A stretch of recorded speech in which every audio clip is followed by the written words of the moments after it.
Serving it up to you live on the Buffalo Rumblings Vidcast Network. I'm Bruce Nolan. That's not Nate Geary, but this is still food for thought. A show combining two of your three favorite F words. That's right, food and football. The third one being that frickin' Chris Collinsworth slide is what J Spence the King just did. Just slid his way on in there like he's Chris Collinsworth. Hello, friends. It's Jim Nance just getting the thing going, and then Collinsworth is going to come in. Wait, hold on. Nance isn't with. No, Al Michaels is with Collinsworth. Oh my gosh, I'm completely off the rails. It's been 5 seconds and I'm already screwed up. J Spence the King is here with me. Nate is once again someone who is absent from the show. Now he emailed me and he said, "Hey Bruce, I'm gonna make sure you get some nights off this summer." And I thought to myself, goodness gracious, if I take nights off, no one's ever gonna see the two of us ever together again. They're going to be like, who is the actual host of this show? But thankfully, I have reinforcements. I have backup. J Spence the King, host of the Code of Conduct, co-host of the Chop Up, co-host of the Hump Day Hotline on the Buffalo Rumblings podcast and Vidcast Network. J Spence, how you doing, dude? What's up, man? Thanks for having me. I'm excited. This is my first time on Food for Thought, so this is a big deal for me. Well, we're excited. We're excited to have you. And as always, Food for Thought brought to you by Genesee Brewery. Since 1878, Genesee has poured generations of brewing knowledge into each pint, can, and bottle of their beer. They make no sacrifices when it comes to their beer, brewing each with the highest quality ingredients for a consistently great drinking experience. Look for Genesee Beer, Genesee Light, Cream Ale, and their specialty line with beers like Ruby Red Kolsch and Oktoberfest. Genesee Brewery, Rochester, New York. Spence, I still haven't had the Genesee Brewery pineapple Kolsch. I tell you, I still haven't had it. They need to send it to you because you do that read perfectly. Like you sound like a recorded commercial every time I hear you do it. So like they need to ASAP. They need to send you some. I feel like I need to get me some. I need to do something, either that or I just need to get in the car, significant road trip, just find a way up there to get some pineapple Kolsch. If I get stopped on the way home, cops going to be like, dude, what are you doing? Why is your entire car filled with pineapple Kolsch? And I'll be like, officer, it's a long story. But, okay, so there's this movie, right, with Jim Carrey. I'm just going to just completely go off the rails. It's going to be a fantastic time. As a reminder, hit all of the buttons, all of the engagement buttons. You need to hit all of them. Like, review, rate, subscribe. Do me a favor. If you're listening to this, I feel like it's been a little bit since we've gotten a wave of reviews on the podcast channel. So if you're listening to this in podcast form, go over to your podcast channel, drop a review for the Buffalo Rumblings Podcast Network. We really help that. It helps us connect with people like you. So I appreciate that. If you are listening to us live right now on YouTube, a reminder that any super chat that is greater than $10 gets a Genesee pint glass. Make sure you're following at Genesee Brewery on Twitter and make sure you DM at Nate Geary Sports. That's right. Just because he's not here doesn't mean he doesn't have work to do, ladies and gentlemen, about making sure that he is getting you those pint glasses. So, J Spence, are you ready to tackle our first meaningful topic of the day? Because we only tackle meaningful, important topics on the show. Yeah, let's do it. I'm ready. So, given the fact that the Buffalo Bills have released their 2022 NFL regular season schedule, they are about to embark on a journey. So we started thinking, what kind of food is a journey? When you think to yourself, goodness gracious, I was really taking myself on a journey with this food experience, with this restaurant, whatever it is, what kind of food takes you on a journey? Spence, I'll let you go first. Well, I'll tell you, I was younger when I tried this stuff, but I eat it somewhat, not often, but somewhat often now. I feel like this season, what we're gonna see with the schedule and everything this year with the Bills, it's caviar, baby. Like this is the schedule you want. You got the 5 primetime games with a possibility of 7 because 2 can be flexed, and it looks like at least one of those will be flexed. Josh Allen is front and center. He's like, they have him. He's most prominent on a lot of the promotional pieces. He's the guy that they talk about on NFL Network and ESPN every single day. He's the guy that, everybody loves to hate now. Last year, it kind of got to the point where it was like, well, we want to see Josh do better. It was like he was the darling of the league. Now you're seeing teams and you're seeing fan bases look at him and now he's the hunted. and I love it. I love it. Wow. I like that one. I kind of feel like I shouldn't go next, but I'm kind of forced to because I have the notes and everything. So for me, food that takes you on a journey, I'm gonna go with Japanese steakhouse. So you walk into a Japanese steakhouse, you are immediately bombarded with the sights and the smells and the noises, and you're on a journey from the second you walk in.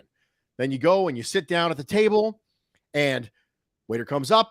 They have the discussion about yum sauce versus chicken and steak and shrimp and what are you going to order and all that stuff like that. Then all of a sudden the dude comes out with the cart. He comes out with the cart and he starts to clean off the hibachi grill right in front of you. And that's the beginning of the journey. He cleans it off and you're like, okay, we're going. We're getting the things. Then all of a sudden he comes back. He starts making some noise, right? You get the onions and he pours the oil in it. You get the onion volcano and it's coming across and it's a blast of heat to your face when he sets it on fire. And it's all sorts of journeys. You get the food kind of trickle fed to you, right? You get that little shrimp that he tosses up in the air and tries to land in his pocket, or he tries to toss it in the mouths of the people who are sitting around the hibachi. And it's an experience. But at the very end, you're sitting there with this gigantic portion of food and you're going, am I going to have enough for leftovers? Is this going to tide me over through the cold, dark, football-less winter? Am I going to be able to hang on through the summer? Is this going to happen to me? Or am I going to be full? What's the scenario going to be? So for me, the food that is a journey, because the schedule is a journey, is Japanese steakhouse. That is my thing. I don't know when's the last time you've been to a Japanese steakhouse, J Spence the King, but for me, it's one of those things that's sort of an event, and I have a specific hankering for it. There's specific times in my life where there's literally nothing that I have ever wanted more in my entire life than Japanese steakhouse. And then I'll go another year or 2 years and won't have it at all. Yeah, my grandmother, it seems like every time I'm home for her birthday or home, whenever we're doing something major, she wants to go to a Japanese bar. So yeah, she loves it and I love it. You're right. Everything about that is a journey. I feel like yours was better. So now I'm embarrassed. I don't know what to do, Bruce. Well, you know what, Nate is used to it because he comes in here and talking high and mighty about all these metaphors. He's got to go. Walks into the Bruce. You walk into the Bruce. You stepping up to me. You stepping up to me. And he gets absolutely obliterated too often. And because he's not on the show, I can make sure that I can say that and he can't do anything about it. So that's good. So the Bills schedule has been released. And as a reminder for those of you who have somehow been living under a rock or at least are not on social media or BuffaloBills.com or anything else, this is the quick rundown of the Buffalo Bills schedule. They open against the Los Angeles Rams at Los Angeles, the first game of the regular season, 8:20 on Thursday. Then immediately followed up with another primetime game against the Tennessee Titans on Monday Night Football. It's part of a doubleheader on Monday Night Football. Then you're at Miami, then at Baltimore, then versus Pittsburgh, at Kansas City, then against Green Bay after the bye week, which is week 7, against Green Bay after the bye week at 8:20 on Sunday evening. So you're waiting all day for Sunday night against the Packers. And Carrie Underwood will be singing songs about Josh Allen and the Buffalo Bills. Sunday, November 6th, they're at New York as far as the Jets go. Then at home against Minnesota, at home against Cleveland. All three of those games are 1 o'clock p.m. 1 o'clock p.m. Eastern time kickoffs, which is exactly the way I like it. Then Thanksgiving again. Gobble, gobble, gobble, gobble, Josh Allen.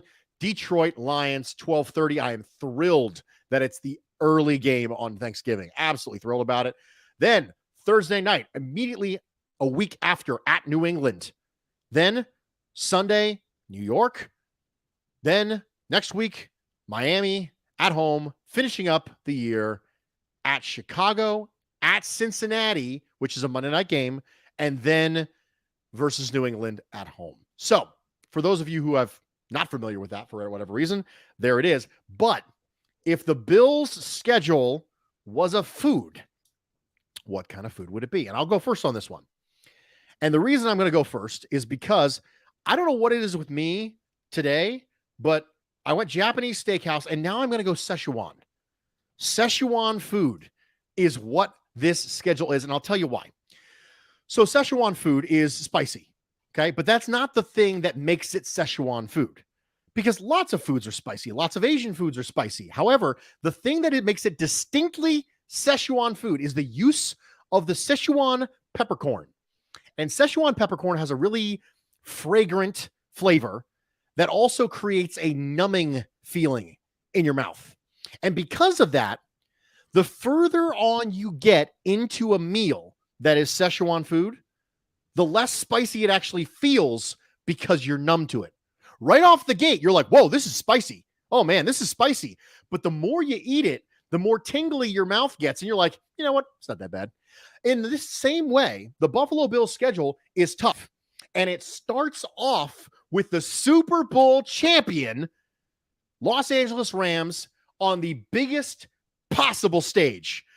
The game where literally people who only watch 2 games of football a year, they still watch that. It's like the people who show up to church on Easter and Christmas, and that's it.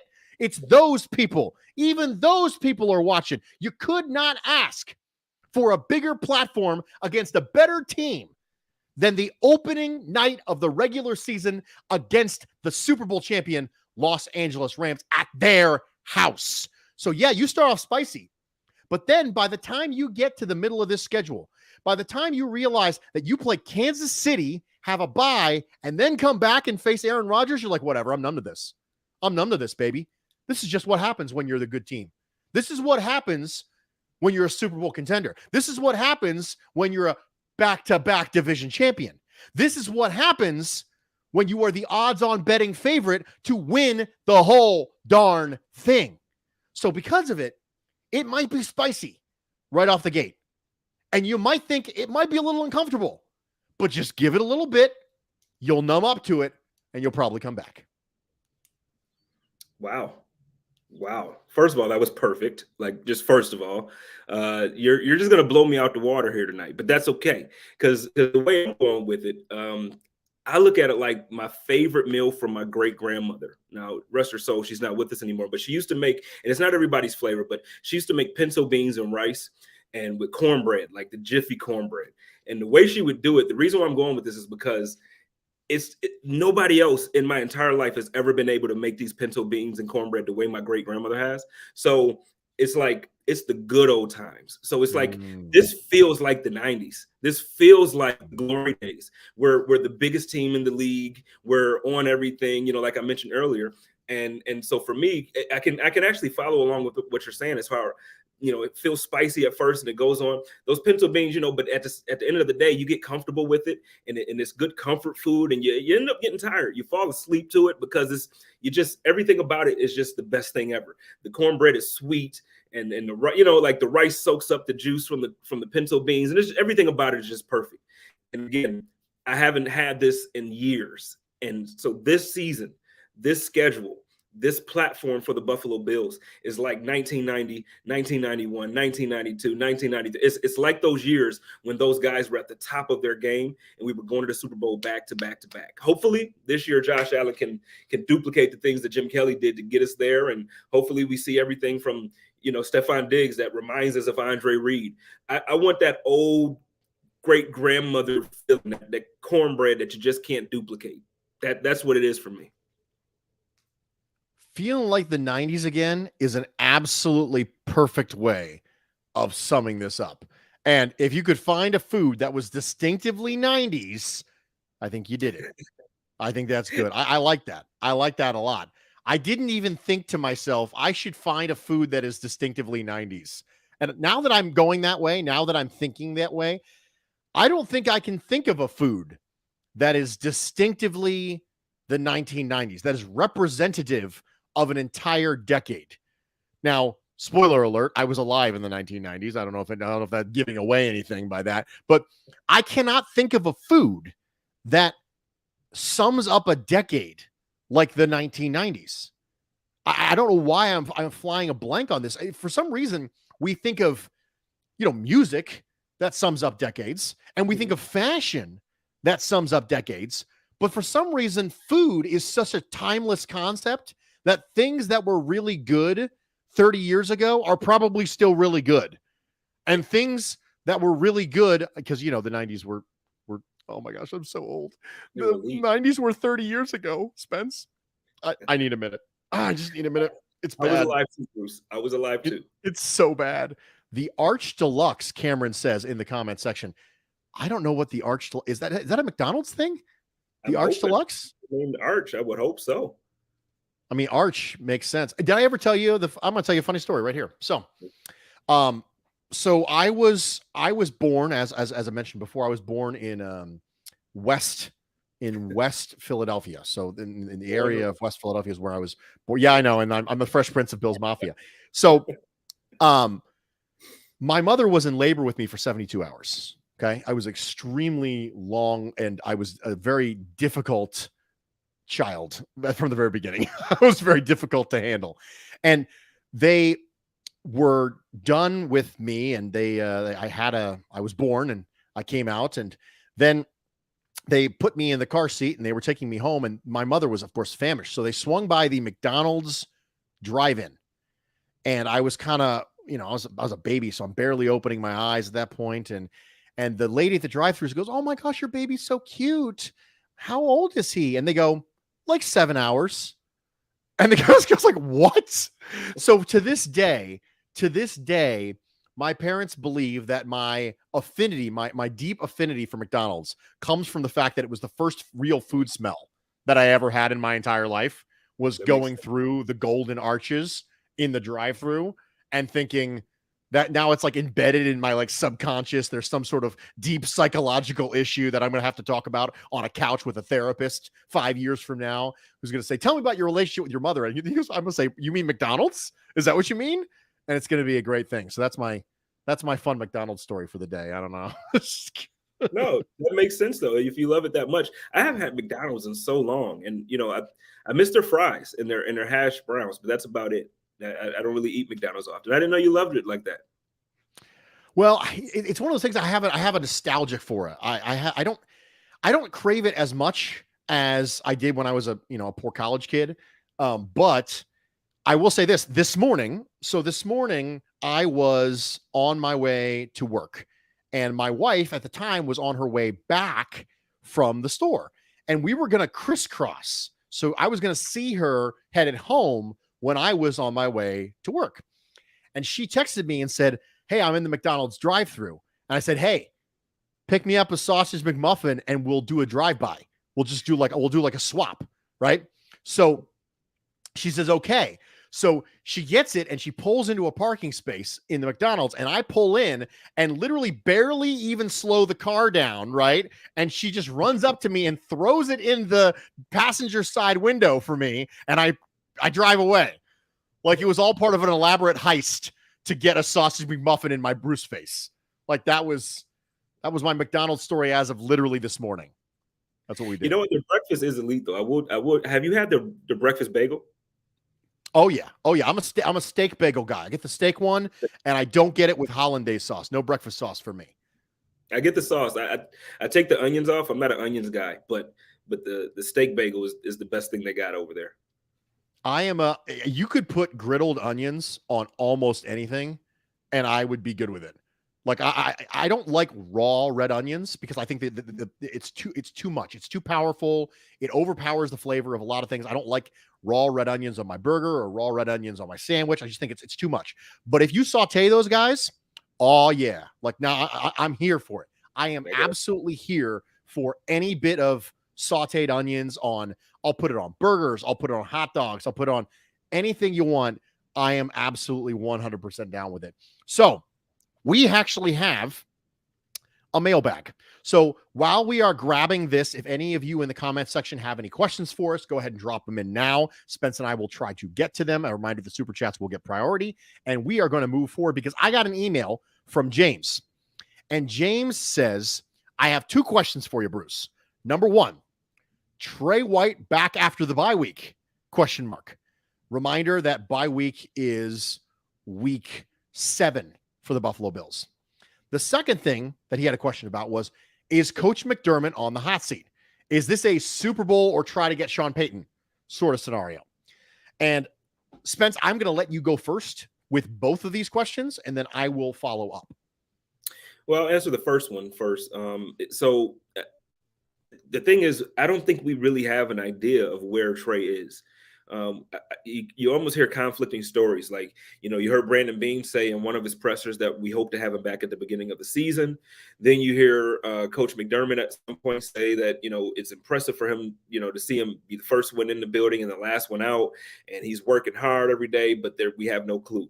And then, just from basic medicine and basic science and history, we know that when guys get an ACL tear, it's typically a year. It's a 12-month injury. And then even when they come back, they're not like really the best version of themselves physically. But Trey was injured Thanksgiving, so that was November. So I don't know. For me, I would absolutely hope and pray that the Buffalo Bills took their time with Trey and not forced him back. I know that, a lot of the fan base, we somewhat have not questions about Dane Jackson, but we're not as confident, obviously, in Dane Jackson as we are, Trey White. But the thing is, he filled in pretty admirably last season when Trey went down. And, he and Levi, speaking of Levi, shameless plug, I'm here in Tucson, Arizona with him tonight and tomorrow for his Levi Wallace Classic. And Levi filled in, Dane filled in, did very well. So I think Dane can still step in if Trey is not healthy. So I don't know how to really answer that and say if he's back by then or not. I would love for him to be back and be healthy, but I want them to take their time. As far as the Sean McDermott comment, I can't see for any reason, him being on the hot seat. Now, if the team regressed this year after the moves we made, we had the number one defense last year. We had I believe it was a top 3 offense last year. And if we regress in that sense, and now we don't make the playoffs after signing Von Miller, after signing Tim Settle Jr., after upgrading your offensive line with a pro or all-pro caliber player, after signing another athletic tight end to add to your offense and drafting a very good running back that could add to your yak and increase Josh Allen's efficiency, after all of that stuff, if we don't make the playoffs, absolutely Sean McDermott will be on the hot seat. But if you make the playoffs, or you make the AFC, or you make the conference championship, or you make it to the Super Bowl and lose, there's no way I see that happening. We have to remember this franchise has been a franchise that, it almost seems like the fan base now, we're feeling ourselves too much. Like we're so in love with this moment because it feels so great, but we almost forgot what it was like for 17 years. And then really, I would even take that further and say 18 years, because the year that we made the playoffs, we didn't anticipate making the playoffs, and that wasn't a dominant performance by the team. So, for an 18-year period of time, we weren't that good. So I don't know. For me, I prefer, it took a lot to turn this around, and it just so happened that it turned around quickly because of different things. One being Josh Allen's development. It happened a whole lot differently than we all expected. But Josh is here. The team is great. I don't see the Pagulas making the mistake of letting him go and then possibly, bringing a Sean Payton and I don't think that Sean Payton would be a mistake, but I think McDermott, he is Buffalo. He speaks like Buffalo. He dresses like Buffalo. He talks like Buffalo. Everything about Sean McDermott is Buffalo. He's the dad Buffalo, and Josh Allen is he's the son Buffalo. He's the fun, goofy, like he's that guy that Buffalo, he's the tailgating version of Buffalo, whereas, Sean McDermott is your dad that comes to pick you up so you don't get a DUI. Sean McDermott is Buffalo. He's not going anyplace unless we don't. Now, if we don't make the playoffs, I'm with you, James. If we don't make it, you can look for Sean McDermott to be gone. But I have a tough time thinking that we don't make the playoffs, because we're going to win our division. And then, I think right now we have the most talented or the second most talented roster in the league. Okay. Well, I don't really know what else I'm going to add. So I'm going to do my best to try and say all the same things that you said, but use different words. So it sounds like I'm saying things that are different, but I'm not actually saying anything different. I'm literally just usurping time. I'm sucking time away, but not actually bringing any meaningful content to the situation. I'm just going to try and say as many words as humanly possible while actually communicating nothing of value. So the first one is that Tre'Davious White being back after the bye week. I do think that there's a reasonable chance Tre'Davious White's back earlier. Usually when you look at ACLs in today's NFL, you're usually looking at a 6 to 8 month injury now. And given that the timing in week 12 against New Orleans, I think there's a reasonable chance that Tre'Davious White could be back earlier than the bye. I think that if you close, then they'll probably just pull a Mitch Morse and just wait another week. Like if he was going to come back week 5, you're like, well, let's just wait and give him another couple weeks. Why not? But if there's a chance you can get him back week 3, I think you do it. So that's my general thought on Tre'Davious White. In regards to Sean McDermott, one of the other things that you have to consider when you're considering Sean McDermott is that Sean McDermott and Brandon Beane are aligned. I don't think you get rid of one without getting rid of the other. I think that there is a significant amount of synergy between the two of them. There is an argument to be made that McDermott actually played a significant role in hiring Brandon Beane rather than the other way around. In a lot of organizations, the GM hires the coach, and then if they get it wrong, they might get a second crack at hiring a different coach.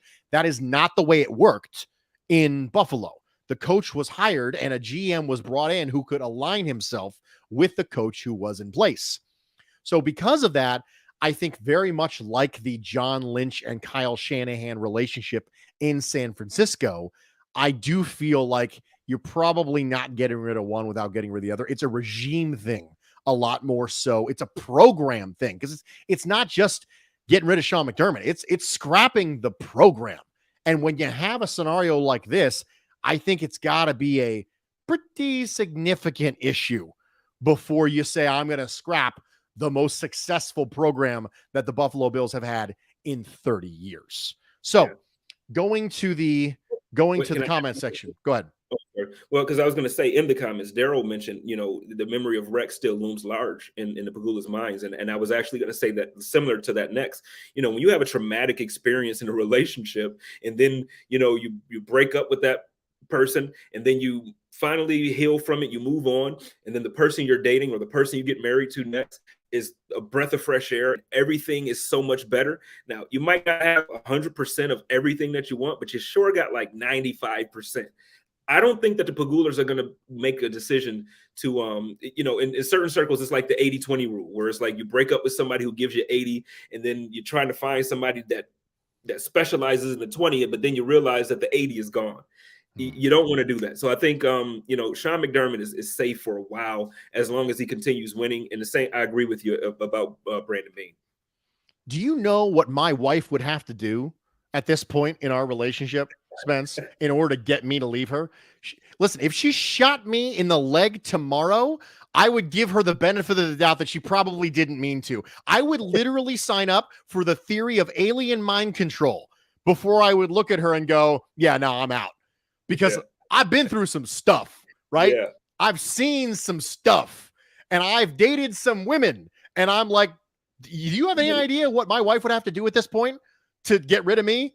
Like, you'd have to drag me kicking and screaming. You have to chop my limbs off. And I'd probably still go, it's okay, sweetheart. I'll just be a paraplegic with you. It'll be fine. It'll be absolutely fine. I don't need arms and legs. I just need my heart to love you more. And literally, that's where I would be. I think that there is something to be said about that. And obviously you don't want to necessarily say that, oh, well, it's only because the last stuff was so bad. It's only because Rex was bad. That's not true. Sean McDermott is a Super Bowl caliber coach. How do I know this? Oh, well, he hasn't won a Super Bowl. Okay, so all the people who never won Super Bowls until they did, right? Andy Reid never won Super Bowl until he did, right? Everyone, oh, they can't win the big one. Oh, they can't win the big one. No one could. Peyton Manning was a quarterback who couldn't win the big one until he did, right? He couldn't get past Tom Brady until he did. Exactly. Yeah. It's about being as good as you can for as long as you can and hoping you get lucky. I don't think you want great to be the enemy of good when you recognize that a sport like football has such a tremendous level of variance in it that the best team, the Cincinnati Bengals were not the second best team in the league last year. They weren't. They went to the Super Bowl. This happens all the time. And I don't know how many times we have to see it before we realize that there's so much variance in football that you just got to be a good team, be a Super Bowl contender for as many seasons as possible and hope the ball bounces your way. So in the comment section, Carl says, if we're the second most talented team, who is your first, Spence? If I held a gun to your head and said, Spence, you are not allowed to say that the Buffalo Bills are the most talented roster in the NFL, you absolutely have to pick another team, what would you say? I would still go with the Los Angeles Rams. And I know that they Odell Beckham Jr. is injured or he's not with them anymore. And I know they lost Robert Woods, but they added Allen Robinson and they still have Cooper Kupp on offense. So that is still solid. Their defense is still led by Aaron Donald. They still have Jalen Ramsey and their quarterback is still Matt Stafford. So I don't think that it was luck for them to win the Super Bowl. I mean, it took luck as far as even with the injuries. They were a relatively healthy team besides a few other guys, and they kept it going at the right moments. They gelled at the right time. Odell Beckham Jr. kind of picked him up from Cleveland at the right time to help them really make a run towards and into the playoffs. I think that they're a solid roster, top to bottom. The Buffalo Bills, I personally think we are the most talented roster. And I tell you what, nobody's going to like this. But I think if it wasn't for the quarterback position, I would say Miami would be third. I just think that Tua Tagovailoa is really, really holding them back. I think, well, you know what? It'll be a toss-up for me. The Miami Dolphins or the 49ers. I always feel like the 49ers are very solid defensively and offensively. They just need your quarterback. We don't know what Trey is going to be. Jimmy was not it. So yeah, if I'm gonna do it, it's gonna be the Rams. Taking the Bills out of it, it's the Rams, 49ers, and then Miami because of Tua. If Tua was better, I think Miami would be up there at the top. I have a take. Are you ready for my take? Let's I go. think the Baltimore Ravens are one of the most talented rosters in football. So people talk about the Ravens last year and how they underperformed. They were one of the most banged up teams of the last decade last year. Did you know that the Ravens actually tied the NFL lead in amount of all-pro players last year, even though they were banged up and Lamar was banged up, and they got a ton of talent back? I mean, they're literally a Greg Roman offense that was bringing in people from the AARP to run in their backfield. And they literally created something I call the AARB. The AARB was just running wild. They are in the backfield for the Baltimore Ravens, and they managed to piece it all together. I think Rashad Bateman is going to be a player. Nate Geary obviously disagrees with me very significantly based on last week's episode, but I think that with Lamar coming back, I think with them getting healthy, I think that they just had an absolutely monster of a draft this year. I think there's an argument to be made that the Baltimore Ravens are one of the most talented teams in the NFL, and I think they're a Super Bowl contender in 2022. Okay. I won't disagree with you. But the reason why I won't disagree with you is because of Lamar Jackson. I don't think that the roster top to bottom is as talented as you probably do. And you're probably right, because you're always right. But but for me, it's Lamar Jackson. I think that, he does what, I'm not sure how big of a basketball fan you are or you're not, but we always hear like he makes others around him better. And that's like LeBron James is that kind of guy. Lamar Jackson, it doesn't matter if he's playing with J.K. Dobbins, who was injured in the preseason, who I drafted last year in my Dynasty League. And I've got him too. He's coming back this year. He is. And so you have this talented running back. Actually, I think they had like 3 running backs go down in the preseason for injury reserve. Justice Hill, Gus Edwards, and J.K. Dobbins all went down. So when you think about a team, a Greg Roman team, and we know him very well in Buffalo, we had a number 1 rushing offense for a couple years in Buffalo because of this offense and this offensive line.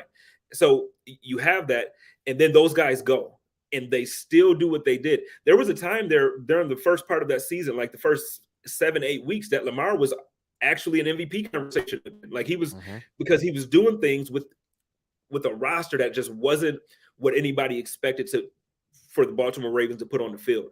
So I'll tell you what, Lamar Jackson is one of those quarterbacks. I was in a Raven space on Twitter maybe 3 or 4 days ago, and they were yelling at me because I basically said, when Lamar can make people really, really scared consistently through the air, they fear him, but not like they fear his legs. When he can do kind of like what Josh does, because the thing with Josh, they don't want Josh to run, but they really don't want him to throw either. There's nothing that you can do with that type of player. Lamar has to kind of instill that same type of fear before he's consistently mentioned in that same class. But the guy's an MVP player. He's an MVP caliber player, and he's an MVP caliber a Super Bowl caliber quarterback. He just has to really take that next step for me. But we'll see. I don't think the Ravens are the most the most talented roster. I don't even think they're the most talented in their division. If Deshaun Watson didn't get suspended, or if he doesn't get suspended, I think the Cleveland Browns has the better roster in that division. I don't know, because I just don't see it. They have the better running game. They have two better running backs. As much as I love Dobbins, and I would take Deshaun Watson strictly as a quarterback. I would take Deshaun Watson over Lamar Jackson. I don't think that's a crazy hot take if we see the same Deshaun Watson on the field that we saw before he left for a year. Right. So I do think that Deshaun Watson, I mean, you got to remember how good Deshaun Watson was for a really, really, really bad Houston Texans team. I really truly believe that Deshaun Watson season will be used as here's why wins are not a quarterback stat for essentially the rest of time. For the remainder of my adult life, I am going to be using Deshaun Watson's year with the Houston Texans as a reason why wins are not a quarterback stat, because he balled out and they were terrible. John Curran in the comment section says, you need to smash like. Yes, saute the like button, whatever food metaphor we would like, right? Tenderize the like button. I like tenderize. Let's go that. Okay, I got to ask something. So you have a meat tenderizer, Spence? Yes, absolutely. Do you ever hold it and pretend like you're Thor from the Marvel universe? So because I do that all the time. Thor's the GOAT, first of all. I actually literally have, I don't know if you can see hammer. It's tatted. Oh, yeah. That's what I'm talking about. So anytime I have any type of hammer, I'm Thor. So just watch out. Okay. Cool. I'm down for that. Yeah. For it to come, come on. It never comes. What I do is I need to get I need to get it on like a string or something and you yank it. Or I need to train one of my dogs to bring it to me when I say, Mjolnir, to me. Like that. Just like that. Love it. That's my Thor accent. It's a work in progress. It's a work in progress for sure. Yeah. Okay, moving along. Winners and losers from this week in the NFL. And the funny thing is I had someone ask me, Bruce, can you continue to do the winners and losers from this week in the NFL even when it's the offseason? I said, yes, of course I can. First off, it's my show. I can do whatever I want. You're just stuck and listen to it. Sorry about that. But also, the NFL is a 24/7, 365 league. There are more people consistently watching Roger Goodell read names off of an index card than are watching the championship of different sports. I need you guys to understand that. More people watch the first round of the NFL draft consistently than watch the games in the NBA Finals. Yes, it is absolutely something we can do year round because there's always winners and losers. And we're going to start with winners. My winner this week in the NFL is Browns' third round pick, number 99 overall, David Bell. I watched Kevin Stefanski's press conference talking to the Browns beat reporters. And Kevin Stefanski doesn't gush about essentially anybody, right? Kevin Stefanski is your classic, stoic, handsome head coach who just says as little as humanly possible because he's analytically inclined and he doesn't really want to do that. He kind of looks like the Super Chad meme. I don't know if you've ever seen the meme of the very square-jawed, muscular, bearded Chad. And Kevin Stefanski sort of looks like that. I got as close as I've ever seen to watching Kevin Stefanski gush about a player, and that was David Bell. He's walking into an offense that should be more pass-heavy because they actually have a quarterback they trust now. In addition, he's walking into a situation where the only people he has to fight for reps as the number 2 receiver are Donovan Peoples-Jones and Anthony Schwartz. I think if you wanted someone to come in, make an impact with a high caliber quarterback in what should be an offense that passes the ball more, David Bell literally could not have gone to potentially a better spot. Now hearing his head coach gush about him as much as someone like Kevin Stefanski actually gushes, he is my big winner from this week in the NFL. Spence, what about you? Well, for me, I'm going to go with Jarvis Landry. He just signed today in New Orleans. for somewhat of a low-cost deal for wide receivers from what we've seen this offseason. But the thing is, he's going from basically being the guy, the number one guy in a Baker Mayfield-led team, to going somewhere with a quarterback who can actually throw it. I know Jameis Winston has like this. We look at Jameis like, oh, he threw 30 interceptions, 30 touchdowns. Different offense. If you look at him last year before he tore his ACL, his touchdown to interception ratio was fantastic. He was actually one of the better quarterbacks in the league. I don't know the stat off the top of my head, but I believe it was something like 14 touchdowns to 3 interceptions. You got 100%, 14-3. Absolutely amazing. So now you have that quarterback, and now on top of that, he doesn't have to be the number one guy. So in a sneaky good situation where you have Alvin Kamara, who's potentially going to be suspended because of an assault issue in Las Vegas, but you still have Alvin Kamara there. You have Michael Thomas there. You have there are other receivers and other weapons there that now he can actually go out there and kind of get one-on-one coverage. He could do some things and really make some damage or cause some damage to the defense. So I think Jarvis Landry is definitely a winner this week. And but I absolutely agree with you, Cleveland. I've never heard Kevin Stefanski. I've never heard him gush the way he did about that. You're right, 100%. Losers this week. Spence, you get to go first. Okay. Well, I think Baker Mayfield is the loser. Again. For multiple yeah. And I'm tough on Baker, but I've been tough on Baker because I feel like when he came into the league, he had a very good rookie year, but I felt like he took the attitude and he took the like the personality as if he was Tom Brady, like he won Tom Brady-esque games, and he didn't win Tom Brady games. So, that kind of rubbed me wrong. And then, I'm a big OBJ fan. So when OBJ goes there, I have pass after pass after pass that I can show you where, it was just horrible. It was horrible. So the thing is, he still can't find a home. From what I'm hearing, nobody is trying to do the Browns any favors. So at the point that it's going to look like if he does get traded, when he does get traded, it's going to have to be when and if a quarterback gets injured. We see injuries every year, so it's very possible. But you would think even at this point, Seattle would have taken a shot on him because Geno Smith he's their QB1. They're not even trying to fight for it. They're like, no, we're not doing them any favors because of the way the entire situation went. The league is not happy with the Browns because of the Deshaun Watson contract and all that stuff. So, look, Baker is basically in limbo. He's in limbo until something happens. And I actually feel bad. I think I feel like this much. I feel bad for Baker. A little bit, just a little bit, not too much, but just a pinch of feeling. Since this is a culinary themed show, we're going to go with a pinch of feeling bad. For me, it's Salt Bay. We're doing the Salt Bay worth of bad here. Okay, so my biggest loser this week is Jerry Jeudy.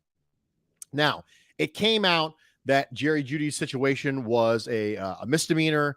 Looks like it was a criminal tampering charge, which means basically he withheld property from somebody, the mother of his child. He withheld some property from her and basically wouldn't give it back to her. And she flat out asked the judge, hey, let's drop this whole thing. And he probably will not get any sort of significant suspension. So why on earth would I even bring this up?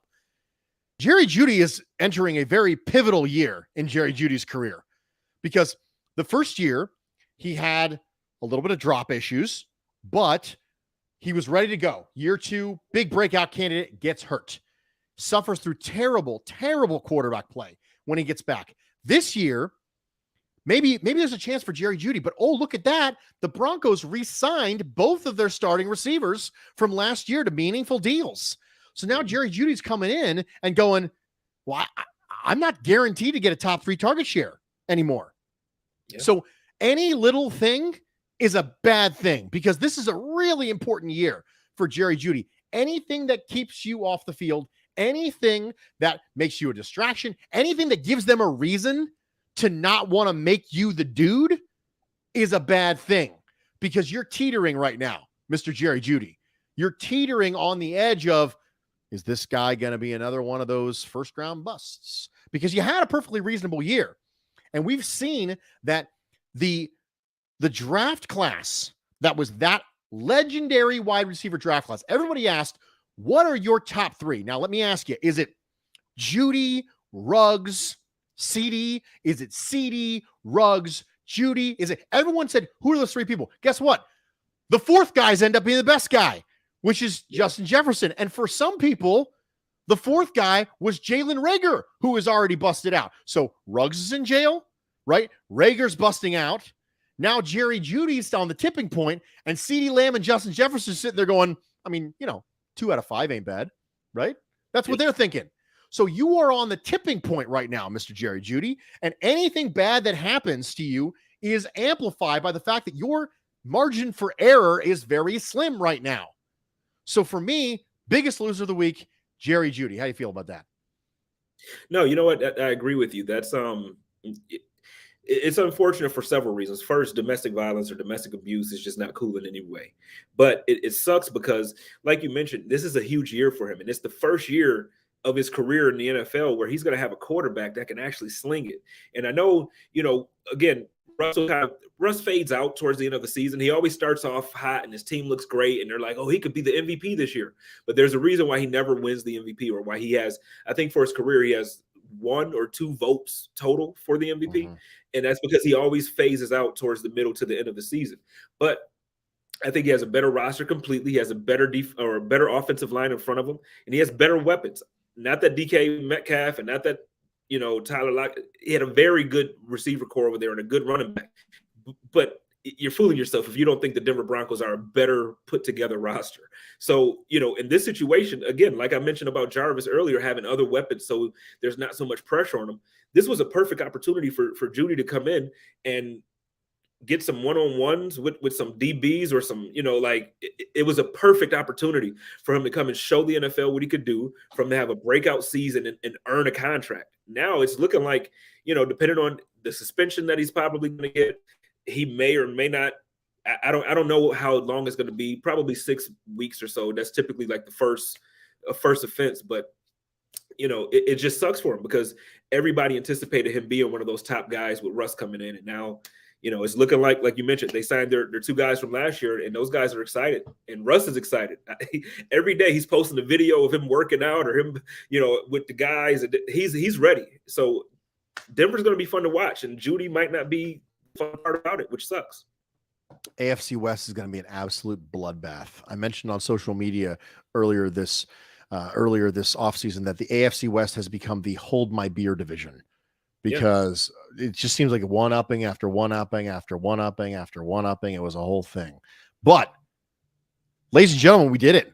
We did all the things. All of the things have been done. We have cooked the meal. We have prepared the meal. We have served the meal. We are cleaning up after the meal. Spence, why don't you tell everybody where they can find you and all your work? Thanks for joining me, man. Thank you for inviting me, man. This is all. Anytime I get to do anything with Bruce, I'm on it. But you can find me on Twitter at J Spence the King. Same thing at Instagram. The Code of Conduct is live Tuesday nights at 8 p.m. Eastern time, and then it's available in podcast form at midnight Eastern time for Wednesday. And then Hump Day Hotline with Joe Miller on Wednesdays, again at 8 p.m. Then Saturday nights, typically we're supposed to start next week, coming back. Not tomorrow, but next week we're going to start me, Sterling, Kristen, and Ange. We're going to bring back the Chop Up. We're going to have a good time with that. And then I'm thinking about doing, I don't know if everybody knows, I'm sure they do because Bruce is such a phenomenal advertiser and marketer. We have a Twitch channel now. So I will be, I've already, Zach Moss has said he's going to come on and get beat. I don't know if you all watched the Code of Conduct this week, but he's going to get beat. Ain't no way I'm losing to Zach. But Zach Moss is coming on the show this year. We're going to have a Madden. I'm basically going to try to play Madden every week with one of the players. So we're going to see how that goes, depending on how the schedule is for them. I know the season is really huge, so they got to be focused, but we're going to get to that. So you can find me. And, hey, talk to me. Follow me. I'll follow back. We'll talk. We'll chat it up. I love everybody. And Bruce, again, thank you, man. This was awesome. Follow J Spence the King on Twitter. He follows back. I do not. So by all means, follow him. He's far more pleasant than I will ever hope to be. So make sure you do that. I'm a cantankerous grump, and I still don't know why anybody follows me or listens to any of my stuff. So with that being said, we hope you enjoyed my ever sunny disposition. We hope you thought this meal was delicious. And most importantly, I hope you didn't leave